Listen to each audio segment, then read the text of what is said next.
नमस्कार दर्शक हो, आपल्यासोबत आहेत एरंडोल नगरपालिकेचे माजी उपनगराध्यक्ष सूरजभाऊ काबरा. एक नगरसेवक ते नगराध्यक्षपदापर्यंतचा त्यांचा प्रवास.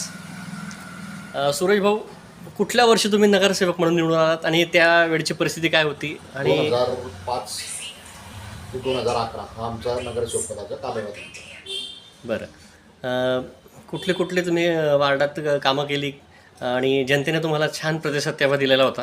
हो, काय सांगाल वार्डाविषयी आणि वार्डातील जनतेविषयी? तुम्हाला त्यांनी मतदान केलेलं होतं आणि आजही तुमच्यासारखे चेहरे हवे असतात. ही गोष्ट तेवढीच खरी आहे. आमच्या वेळेस त्यावेळेस वार्ड वाईज रचना नव्हती आमच्या वेळेस नगरपालिकेची. आता प्रभाग वाईज आहे. त्यावेळेस लहान लहान वार्ड असायचे. कामही म्हणजे रस्त्यांचे कामं, गटारींची कामं, हीच कामं महत्त्वाची असतात नगरपालिकेत. सर्व नागरिकांची एकच अपेक्षा असते, त्यांचा परिसर स्वच्छ असायला पाहिजे, पाणी वेळेवर यायला पाहिजे, स्वच्छ पाणी यायला पाहिजे. एवढी काळजी प्रत्येक नगरसेवकाने घ्यायला पाहिजे नगरपालिकेत.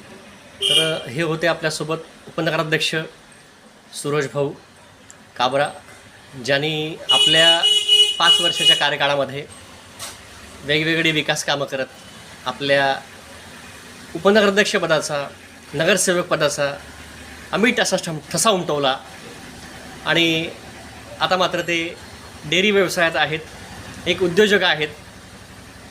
धन्यवाद आपण आमच्या न्यूज महाराष्ट्र एक्सप्रेसला मुलाखत दिल्याबद्दल. आपणही आले, माझी मुलाखत घेतली, मी आपलाही आभारी आहे. धन्यवाद. धन्यवाद.